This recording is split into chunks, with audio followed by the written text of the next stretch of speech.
Ketua DPP PDIP Said Abdullah memberikan tanggapan terkait Ketua Umum Partai Gerindra sekaligus Presiden RI Prabowo Subianto yang mengajak partai-partai yang tergabung dalam Koalisi Indonesia Maju atau KIMPLUS untuk menjalin koalisi permanen. Said Abdullah menegaskan bahwa PDIP ini memiliki sikap tersendiri dalam menentukan koalisi.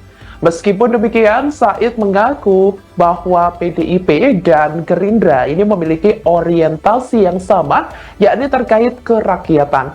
Anggota Komisi 9 DPR RI ini mengaku akan menghormati sikap KIMPLUS yang ingin berkoalisi permanen. Karena menurut Said Abdullah, hal itu adalah hak dari masing-masing partai untuk memilih berkoalisi.